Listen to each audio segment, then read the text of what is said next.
Benvenuti. Benvenuti al nostro podcast, Italian Flow. Il podcast dove l'italiano si racconta, si vive, si respira insieme. Io sono Helen. E io sono Riccardo e oggi, amici miei, abbiamo un episodio che aspettavamo da tanto tempo di registrare, perché tocca una paura che quasi tutti voi ci avete scritto nei commenti. Sì, è vero. Il messaggio che riceviamo di più ogni settimana è più o meno questo. Riccardo, Helen, io studio l'italiano da mesi, conosco le regole, ma quando devo parlare davvero la mente si blocca. Non so cosa dire. E sai una cosa, Helen? Non è un problema di vocabolario. L'ho visto con i miei occhi, insegnando per anni. Ho avuto studenti con un livello avanzatissimo che restavano in silenzio e studenti principianti che riuscivano a tenere una conversazione di 20 minuti con appena 200 parole. Perché la conversazione non è un esame di grammatica, è un'arte. E come ogni arte si impara con delle tecniche precise, non con la fortuna. Esatto, e oggi vi portiamo dentro la nostra cassetta degli attrezzi.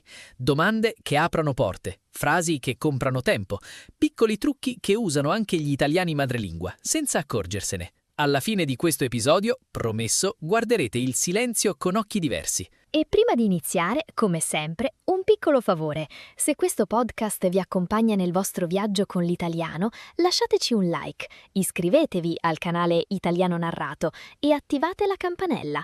Ogni singolo click ci aiuta a continuare a fare quello che amiamo. Bene, Helen, partiamo? Partiamo! Allora, io voglio iniziare con la tecnica più semplice del mondo, ma anche la più sottovalutata: fare domande aperte. Spiega meglio, Riccardo, perché domanda aperta per uno studente può sembrare un concetto astratto. Certo, una domanda chiusa è una domanda a cui puoi rispondere solo con sì o no.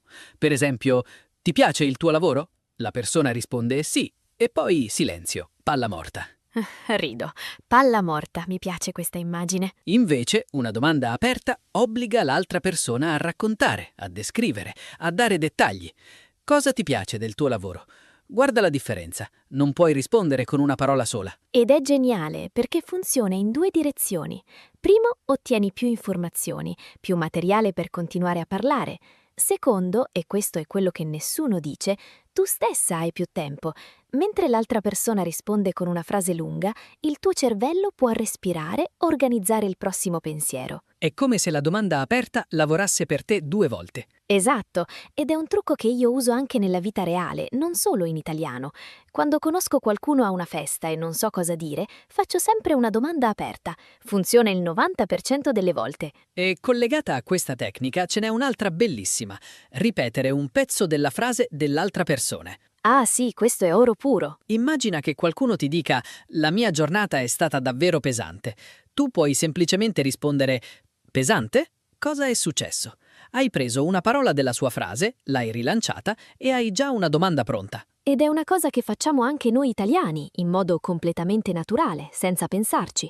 Non è un trucco da studente, è proprio così che parla la gente vera. Esatto, questo voglio che i nostri ascoltatori lo capiscano bene. Non state imparando trucchi artificiali, state imparando come funziona davvero la conversazione umana, in qualsiasi lingua. Riccardo, parliamo delle frasi cuscinetto. Per me è una delle scoperte più liberatorie che uno studente possa fare. Spiegaci cosa sono. Sono piccole espressioni che non dicono quasi niente, ma ti comprano tempo prezioso per pensare. Tipo, fammi pensare un attimo, oppure, buona domanda. O ancora, direi che... E la cosa incredibile è che anche noi madrelingua le usiamo in continuazione. Ascoltatemi bene mentre parlo normalmente e sentirete quante ne uso.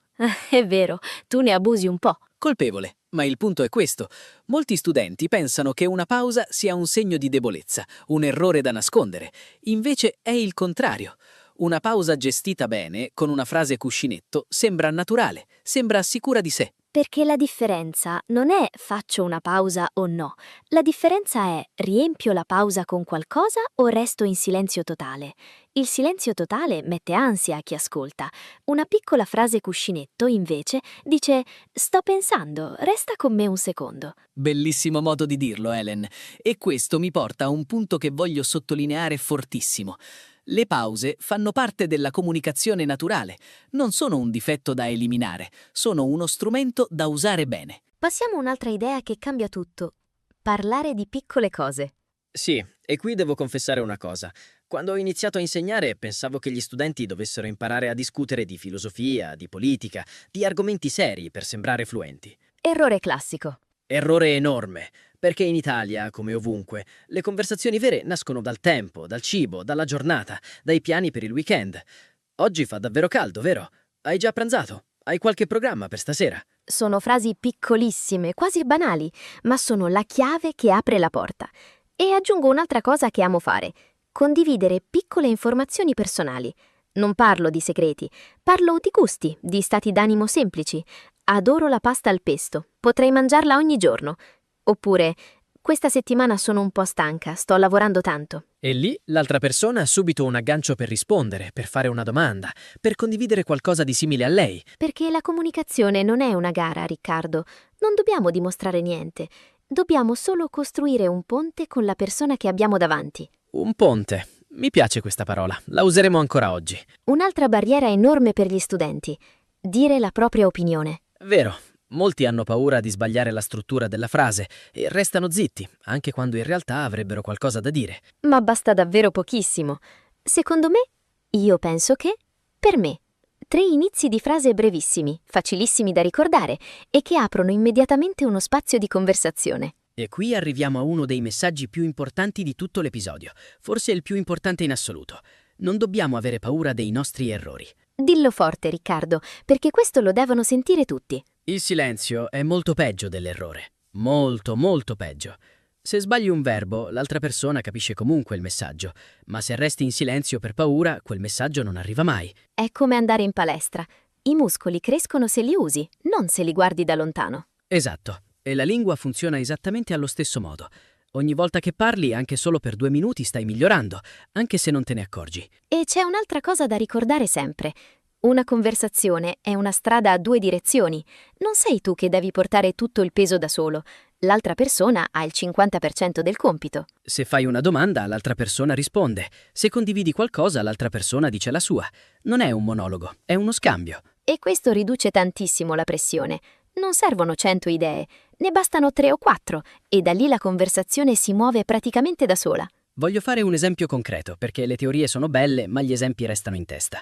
Immaginate, siete a una festa o a un evento di lavoro e conoscete una persona nuova. Scena perfetta, dai, la interpretiamo? Facciamo così, io sono Luca. Va bene, tu sei Luca. E ciao, io sono Luca e lavoro come grafico. Ah, grafico, interessante. Che tipo di progetti fai di solito? Visto? Helen non si è bloccata. Ha usato esattamente la tecnica di prima. Ha ripreso la parola grafico e ha fatto una domanda aperta. E avrei potuto anche dire: da quanto tempo lavori come grafico? O semplicemente: ti piace il tuo lavoro? Sono domande facilissime, ma aprono la porta a una conversazione che può durare minuti interi. Basta una piccola scintilla, come dico sempre ai miei studenti. E ora aggiungo una tecnica che io chiamo lo specchio emotivo. Immagina che Luca continui e dica: il mio lavoro è molto creativo, ma a volte è stressante. E tu cosa rispondi? Rispondo così: capisco, quindi è creativo ma anche stressante. Deve essere impegnativo, no? Ho semplicemente rispecchiato l'emozione che ha espresso lui.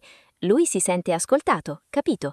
E la conversazione continua da sola, in modo naturalissimo. Lo specchio emotivo. Segnatevelo, amici, perché è una delle tecniche più potenti di tutto l'episodio. Stiamo andando alla grande, Helen, ma prima di continuare un piccolissimo promemoria per chi ci ascolta. Se questo episodio vi sta piacendo, un like e un'iscrizione al canale ci aiutano davvero tanto a continuare a creare contenuti come questo. E se avete un argomento che vorreste sentire in un prossimo episodio, scrivetecelo nei commenti. Leggiamo tutto, promesso. Ok, Helen, ora voglio parlare di una cosa fondamentale soprattutto per chi vive fuori dall'Italia e non ha tante occasioni di parlare italiano ogni giorno. Le frasi da avere sempre pronte. Esatto. Non serve memorizzare un discorso intero, serve memorizzare piccole frasi da usare come attrezzi quando servono, tipo «Potresti spiegarmi meglio?» Oppure «Non conosco questa parola, cosa significa?» Queste frasi sono oro puro, letteralmente. Ti permettono di restare dentro la conversazione anche quando non hai capito qualcosa, anziché uscire dal flusso e bloccarti. E collegata a questa c'è un'altra abilità fondamentale, l'abilità di descrivere quando non ricordi la parola giusta. Facciamo un esempio divertente. Riccardo, non ti ricordi la parola frullatore? Cosa dici? Quella macchina che usi per mescolare il cibo molto velocemente. Perfetto. E io capirei subito e ti direi: ah, il frullatore. e la conversazione continua, senza nessun blocco. È un'abilità che vale oro, soprattutto nei primi anni di studio, quando il vocabolario è ancora limitato. E non dimentichiamo le reazioni, Riccardo. Piccole parole che tengono viva la conversazione. Davvero? Che bello! Non ci posso credere. Ma dai, interessante. Le usiamo continuamente noi italiani, in ogni conversazione, senza nemmeno accorgercene. E se le usate anche voi, la conversazione diventa subito più fluida, più naturale, più italiana, diciamo così. Ora, voglio darvi un consiglio che chiamo la riserva d'emergenza.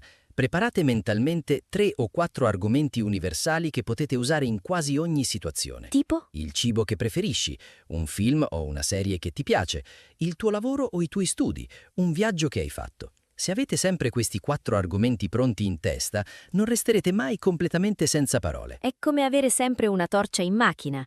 Non sai quando ti servirà, ma quando ti serve sei felicissima di averla. Mi piace il paragone.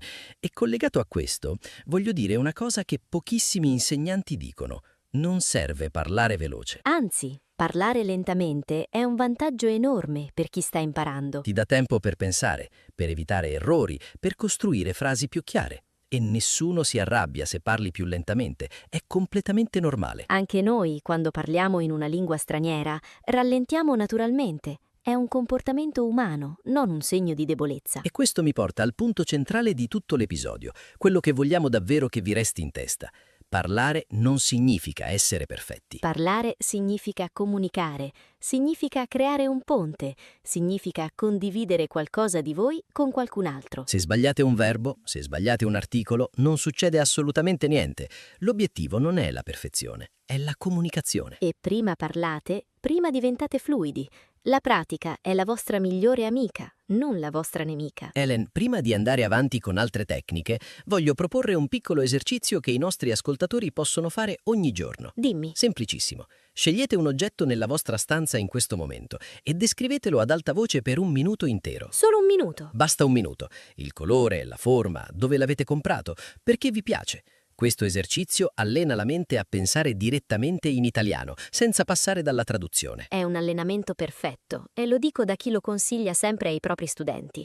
All'inizio sembra difficile, poi diventa quasi un gioco. E collegata a questo, voglio parlare di un ingrediente segreto che nessuno nomina mai abbastanza: la curiosità. Ah, questo mi piace tantissimo. Se sei curioso, avrai sempre qualcosa da chiedere, da osservare, da commentare. La curiosità è come un motore che ti spinge avanti, anche quando non sai molto dell'argomento. Potete sempre chiedere: potresti raccontarmi di più? Come funziona questo?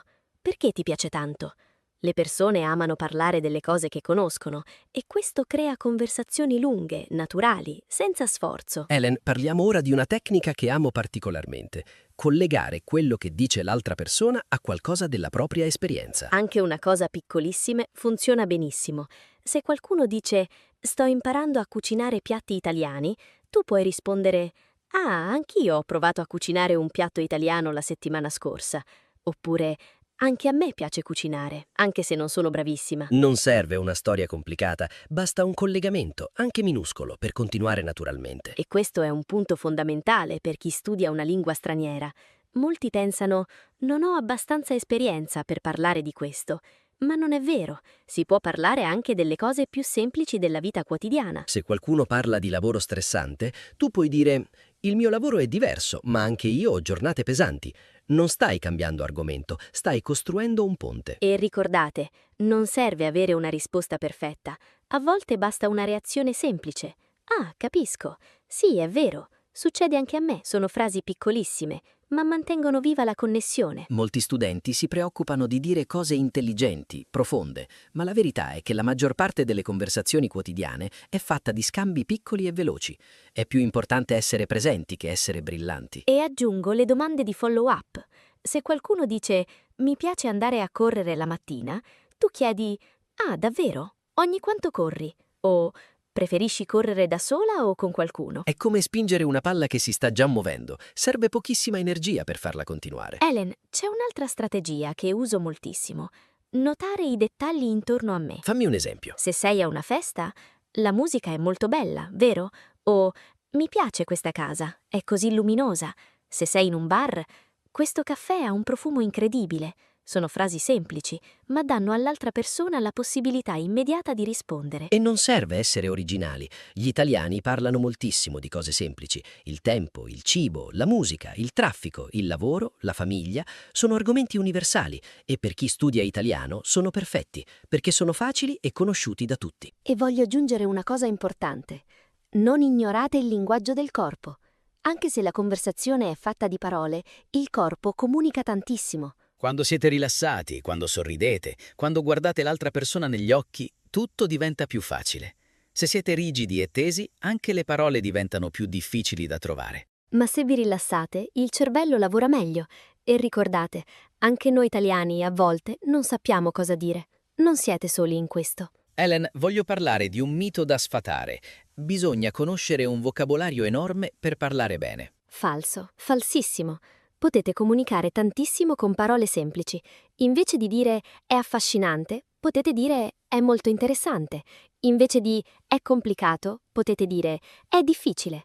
Invece di sono esausto, potete dire sono molto stanco. Le parole semplici funzionano sempre e sono molto più facili da ricordare sotto pressione. E questo mi porta a un'altra strategia fondamentale: riciclare le parole che già conoscete. Molti studenti pensano di dover sempre imparare parole nuove, ma la cosa importante è usare bene quello che già avete. Se conosci 100 parole ma le usi bene, comunicherai meglio di chi ne conosce 1000 ma non sa usarle. La conversazione non è un esame, è un flusso naturale. E per rendere questo flusso ancora più vivo, aggiungete le emozioni. Sono davvero felice per te. Sono un po' nervosa oggi. Mi piace tantissimo quel film.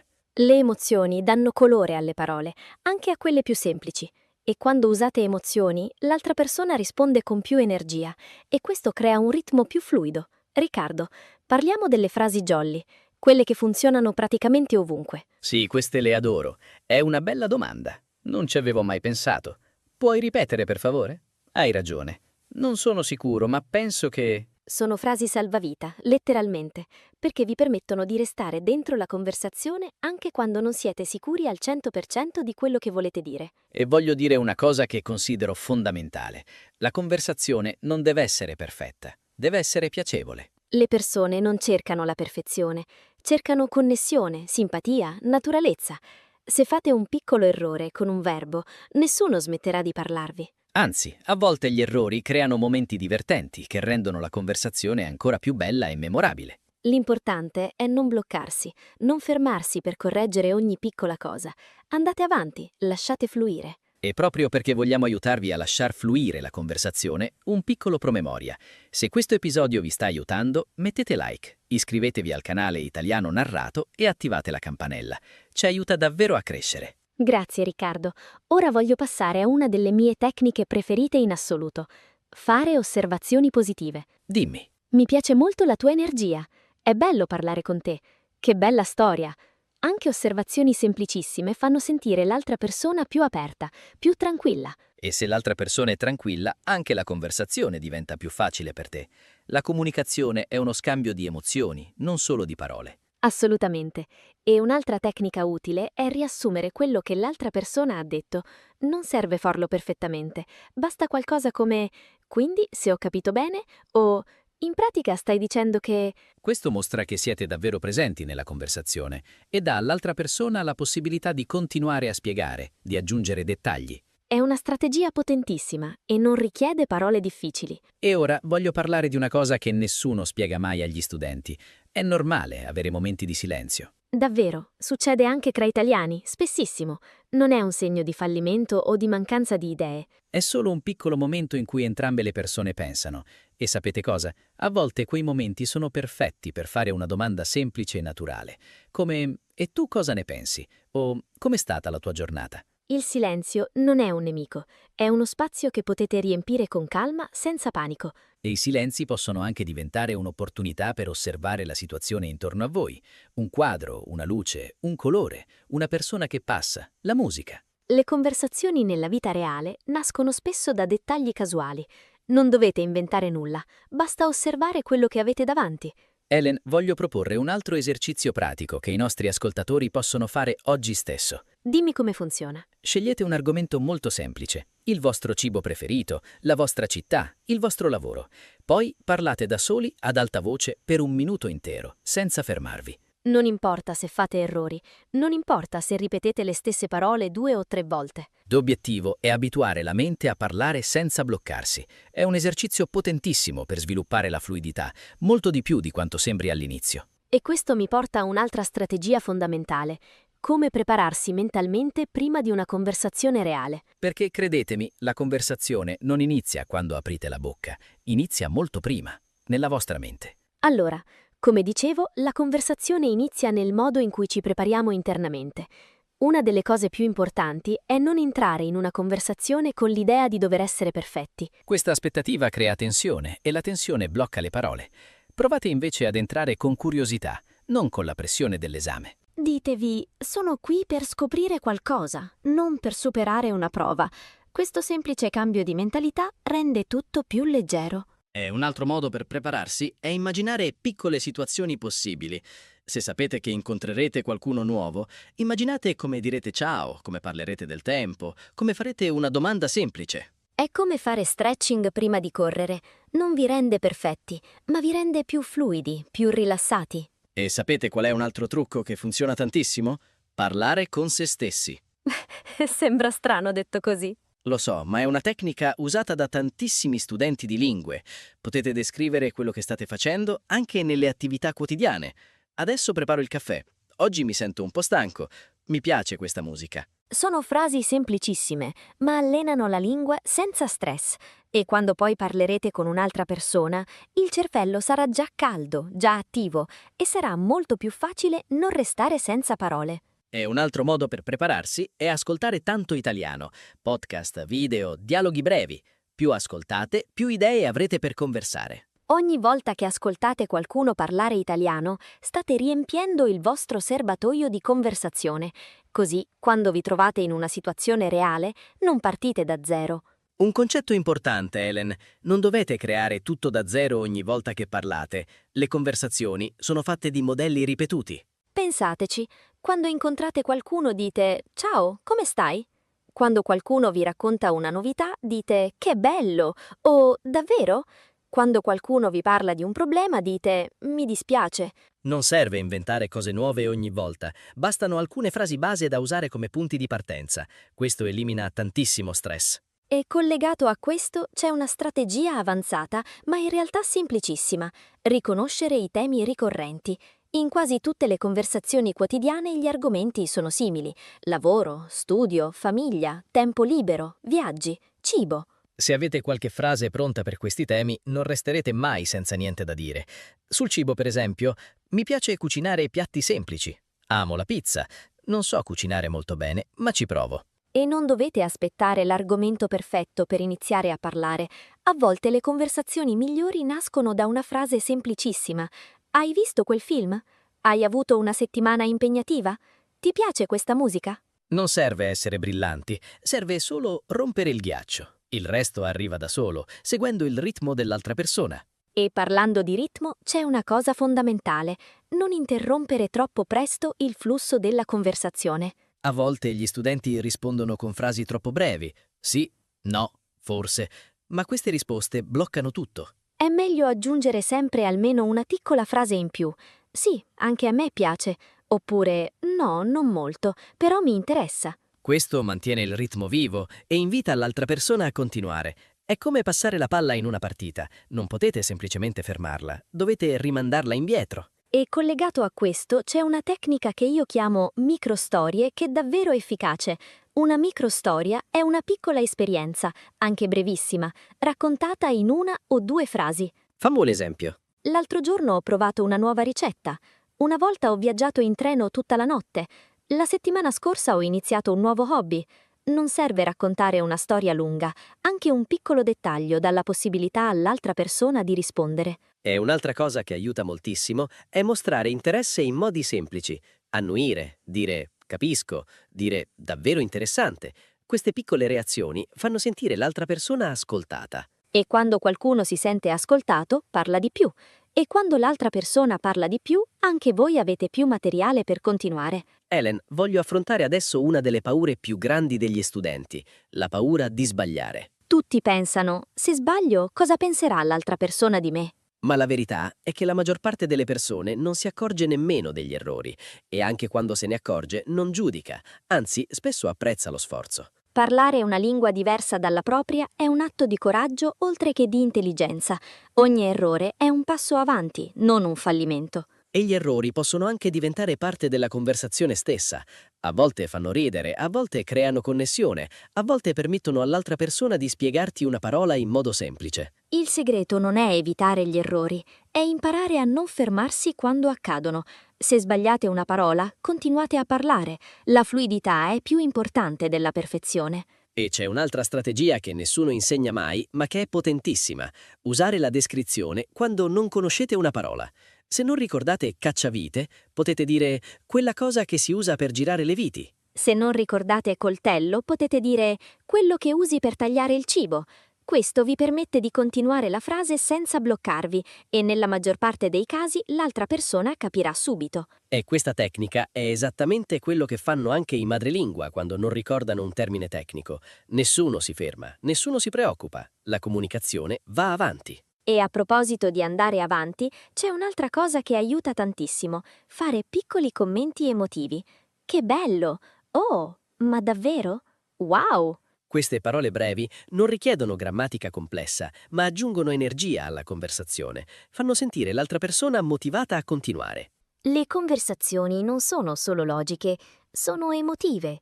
Un piccolo "che interessante" può trasformare totalmente l'atmosfera. E parlando di atmosfera, voglio dire qualcosa di davvero importante. Portate voi stessi nella conversazione. Non cercate di imitare qualcun altro. Non cercate di sembrare perfetti. Siate naturali, siate autentici. Se siete persone calme, va bene. Se siete più energiche, va bene. Non esiste un modo unico di conversare. L'unica cosa che conta davvero è essere onesti e gentili. La gentilezza apre più conversazioni della grammatica. E questo è un ottimo punto per introdurre l'ultima strategia di oggi: fare complimenti sinceri. Non devono essere esagerati. Basta qualcosa come "mi piace il tuo modo di spiegare le cose", o "hai un bel sorriso", o "mi piace come parli di questo argomento". I complimenti sinceri rendono tutto più leggero e creano connessione immediata. Non servono frasi difficili, serve solo sincerità. Helen, voglio parlare ora di una competenza che porta la conversazione a un altro livello: raccontare una piccola storia. Sì, ma attenzione, non parliamo di romanzi, parliamo di episodi brevi, 3 o 4 frasi al massimo. Esatto. Per esempio, ieri sono uscito a fare una passeggiata e ho incontrato un cane bellissimo, un pastore tedesco. Ho parlato 5 minuti con il proprietario. Fine della storia. Ma quella piccola storia dà tantissimo materiale all'altra persona. Può chiedere: "Hai un cane anche tu? Ti piacciono i pastori tedeschi?" Improvvisamente avete 5 nuovi argomenti. E la struttura è sempre la stessa. Cosa è successo, dove e come ti sei sentito. 3 elementi e la storia funziona sempre. Un trucco che do sempre ai miei studenti è questo: pensate a una piccola storia prima di uscire di casa. Così, se la conversazione si ferma, avete già una carta da giocare. Un'altra cosa che rende una conversazione memorabile è l'umorismo. Ma attenzione, parliamo di umorismo leggero, non di battute complicate. Giusto, perché le battute complicate richiedono un livello linguistico molto alto, con giochi di parole difficili anche per un madrelingua. L'umorismo leggero, invece, è molto più semplice. Per esempio, un'autoironia gentile. Ho provato a cucinare la pasta, ma penso che gli italiani mi disconoscerebbero. Questa mi piace tantissimo, perché fa sorridere e allo stesso tempo mostra umiltà. Esatto, e l'umorismo non deve essere per forza una battuta strutturata. Può essere semplicemente un tono giocoso nella voce, un piccolo sorriso mentre parli. L'importante è non forzarlo. Se non vi viene naturale fare battute, va benissimo lo stesso. Non è obbligatorio essere divertenti per essere buoni conversatori. Ora voglio parlare di 2 parole piccolissime che hanno un potere enorme. E tu? Sembra banale, ma è incredibile quante conversazioni si spengono perché qualcuno dimentica di restituire la domanda. Esatto. Se qualcuno ti chiede "come stai?" e tu rispondi solo «Bene, grazie». La conversazione rischia di fermarsi, ma se aggiungi «Bene, grazie» e tu hai automaticamente rilanciato la palla. È un piccolo gesto, ma dimostra interesse genuino verso l'altra persona e le persone amano essere ascoltate, non solo ascoltare. Un consiglio pratico. Abituatevi a chiudere quasi ogni vostra risposta con una piccola domanda di ritorno. Diventa un'abitudine automatica dopo un po' di pratica. E funziona in qualsiasi contesto, con un collega, con uno sconosciuto, con un amico. È una delle regole d'oro della conversazione. Helen, torniamo un momento sull'ascolto, perché credo meriti ancora più spazio. Sono d'accordo. L'ascolto attivo non significa solo stare zitti mentre l'altro parla, significa mostrare, con segnali chiari, che stai davvero seguendo. Piccoli segnali come annuire con la testa, dire «Mhm», guardare negli occhi, sono dettagli minuscoli, ma cambiano completamente la qualità della conversazione. E un livello ancora più avanzato è fare domande che dimostrano di aver ascoltato davvero i dettagli. Se qualcuno dice «Sono stata al mare con mia sorella», non chiedete «Ti sei divertita?» È troppo generico. Chiedete piuttosto «Che mare avete scelto?» o «Sei molto legata a tua sorella?» Domande che nascono direttamente da quello che ha detto. Questo fa una differenza enorme. L'altra persona sente che non state solo aspettando il vostro turno di parlare, ma che siete davvero presenti. Cambiamo un po' di contesto. Parliamo di una situazione che mette ansia a moltissimi studenti. Le conversazioni al telefono.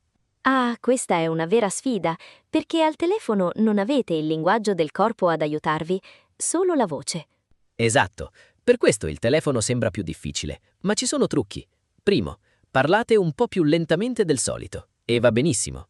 Secondo, non abbiate paura di chiedere di ripetere. Mi scusi, può ripetere per favore?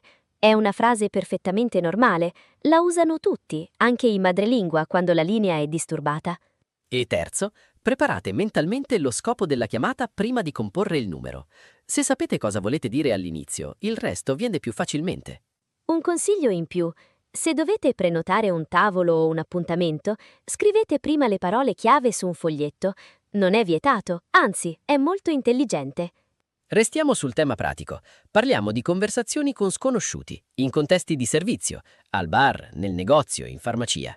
Queste sono conversazioni bellissime da praticare perché sono brevi, strutturate e prevedibili. Esatto. Al bar, per esempio, sapete già che ci sarà uno scambio tipo «Buongiorno, cosa desidera? Un cappuccino, per favore». Subito. Sono schemi fissi, facilissimi da imparare. E potete anche aggiungere una piccola frase in più per allenarvi. Un cappuccino, per favore. Fa freddo oggi, vero? Piccole aggiunte che rendono l'interazione più umana. In farmacia potete dire «Buongiorno, avrei bisogno di qualcosa per il mal di testa». Semplicissimo, diretto e vi allena a usare l'italiano in situazioni reali, quotidiane. Il consiglio è questo. Usate ogni piccola interazione di servizio come palestra. Sono a basso rischio, brevi e vi danno fiducia per conversazioni più lunghe. Un altro contesto interessante, la fila alla posta o l'ascensore con un vicino di casa. Momenti brevissimi ma perfetti per allenare la lingua senza pressione, perché durano poco. In ascensore, per esempio, «Che caldo oggi, eh?» O «Anche lei abita in questo palazzo?» Domande semplicissime che aprono 30 secondi di conversazione leggera. E in fila potete commentare la situazione. Sembra che ci sia molta gente oggi, o semplicemente sorridere e dire «Buongiorno». Questi microscambi non sembrano importanti, ma costruiscono fiducia. Ogni piccola interazione riuscita vi dà coraggio per la successiva. Ed è proprio così che si diventa fluidi, non con un unico grande discorso, ma con centinaia di piccole interazioni ripetute nel tempo. Voglio toccare un tema interessante. Come cambia la conversazione parlando con persone anziane rispetto ai giovani? Bella domanda. Con le persone più anziane spesso il ritmo è più lento, più riflessivo. È un ottimo contesto per uno studente, perché avete più tempo per pensare. Esatto, e molte persone anziane amano raccontare, condividere ricordi. Basta una domanda come «Com'era questa città quando lei era giovane?» e la conversazione va avanti da sola per minuti. Con i giovani invece il linguaggio è spesso più veloce, più informale, con qualche espressione gergale. Non dovete conoscere tutto lo slang, ma potete sempre chiedere «Cosa significa questa parola? Non la conosco». E questo tra l'altro è un ottimo modo per imparare espressioni nuove direttamente dalla fonte, in un contesto reale e naturale. L'importante è adattare il ritmo, non cambiare voi stessi. Restate autentici, ma osservate e seguite il tono di chi avete davanti. Un contesto che mette molta ansia agli studenti, le conversazioni di gruppo con più persone insieme. Sì, perché il ritmo è più veloce, ci sono più voci ed è facile sentirsi persi. Un consiglio pratico? In un gruppo non dovete parlare tanto quanto in una conversazione a due. Basta partecipare con piccoli interventi, un commento, una domanda, una reazione. Ed è perfettamente accettabile ascoltare di più in un gruppo. Non dovete essere sempre al centro dell'attenzione. Ascoltare attentamente e intervenire al momento giusto è già una competenza fantastica. Un trucco utile è agganciarsi a quello che dice una persona specifica. Come diceva Marco prima, questo vi dà un punto d'appoggio chiaro invece di dover iniziare da zero. E se il gruppo parla velocemente e perdete un pezzo, non c'è problema. Potete sempre chiedere a bassa voce alla persona vicino: «Scusa, di cosa stanno parlando?» Ellen, parliamo ora di un tema delicato. Cosa fare quando non siete d'accordo con qualcosa che dice l'altra persona? Argomento importante perché molti studenti evitano completamente di esprimere disaccordo per paura di sbagliare le parole o di sembrare scortesi. Ma esprimere un'opinione diversa, in modo gentile, è parte normale di ogni conversazione. Basta usare frasi morbide. Capisco il tuo punto di vista, ma io la vedo un po' diversamente. O anche «non sono completamente d'accordo, secondo me...» sono formule che aprono la discussione senza creare tensione. L'importante è il tono, non solo le parole. Un disaccordo detto con calma e sorriso viene percepito completamente diverso da uno detto con tono aggressivo. E ricordate, essere in disaccordo non significa litigare, significa avere una conversazione vera, con due punti di vista diversi che si incontrano. Voglio toccare sul linguaggio del corpo perché credo meriti più dettaglio di quanto abbiamo dato prima. D'accordo, partiamo dal contatto visivo. Non dovete fissare l'altra persona costantemente, sarebbe strano, ma guardarla regolarmente negli occhi comunica sicurezza e interesse. Poi c'è la postura. Spalle rilasciate, corpo leggermente inclinato verso l'altra persona. Questo comunica apertura, disponibilità ad ascoltare. E le mani. Molti studenti tengono le braccia incrociate per nervosismo, ma questo comunica chiusura, anche senza volerlo. Provate a lasciare le braccia più aperte, più naturali. E infine il sorriso. Un piccolo sorriso genuino, non forzato, rilassa immediatamente l'atmosfera, sia per voi che per chi vi ascolta. E il bello è che il corpo influenza anche la mente. Se assumete una postura sicura, il cervello inizia davvero a sentirsi più sicuro. È scientificamente provato. Ellen, voglio condividere qualche espressione idiomatica che rende la conversazione più naturale, più italiana. Perfetto, ma scegliamo espressioni semplici, non troppo complicate. In bocca al lupo per augurare buona fortuna. Non vedo l'ora per esprimere grande attesa verso qualcosa. Che barba, per dire che qualcosa è noioso. E anche meno male quando qualcosa va bene dopo una preoccupazione, o figurati quando qualcuno vi ringrazia e volete dire che non c'è problema. Queste espressioni, usate al momento giusto, fanno una grandissima differenza. Non serve impararne 100, bastano 10 o 15 usate bene. Il consiglio è questo: ogni settimana imparate un'espressione nuova e provate a usarla almeno 3 volte in conversazioni reali, così diventa davvero vostra. Un altro argomento universale che funziona benissimo, la musica e la cultura pop. Assolutamente. Che musica ascolti di solito? È una domanda che apre conversazioni lunghissime, perché tutti hanno un'opinione, un ricordo, un cantante preferito. E lo stesso vale per film e serie TV. Hai visto qualcosa di bello ultimamente? È una domanda facile, familiare, che quasi tutti sanno rispondere senza sforzo. Il bello di questi argomenti è che sono emotivi, non tecnici. Non serve un vocabolario specialistico, bastano parole come mi piace, non mi piace, mi ha emozionato, mi ha annoiato. E se non conoscete bene la cultura pop italiana, potete sempre chiedere quali sono i cantanti italiani più famosi secondo te? Trasformate la vostra ignoranza in curiosità genuina. Esattamente. La curiosità onesta funziona sempre meglio della finta competenza. I viaggi sono un altro argomento che non delude mai. Quasi tutti amano parlare di dove sono stati o dove vorrebbero andare. Qual è stato il tuo viaggio preferito? È una domanda che apre ricordi, emozioni, storie. E anche se non avete viaggiato molto, potete parlare di viaggi vicino a casa vostra. Esatto, non serve aver visto il mondo intero. Anche un piccolo weekend fuori città è un'esperienza valida da raccontare. E potete anche parlare di viaggi che vorreste fare. Sogno di visitare la Sicilia. O vorrei tanto vedere le Dolomiti. Questo apre spazio per consigli, storie e raccomandazioni. I viaggi collegano le persone perché parlano di sogni, di scoperta, di curiosità verso il mondo. È un terreno emotivo condiviso da tutti. Voglio parlare ora di 2 abilità che gli studenti spesso trascurano: chiedere aiuto e scusarsi, in modo naturale. Giusto, chiedere aiuto non è un segno di debolezza. Mi puoi aiutare con una cosa? È una frase semplicissima che apre porte, non le chiude. E se non capite qualcosa durante una conversazione, potete dire tranquillamente: «Scusa, non ho capito bene, puoi spiegare meglio?» Nessuno si offende per questo. E scusarsi, quando serve, è altrettanto semplice.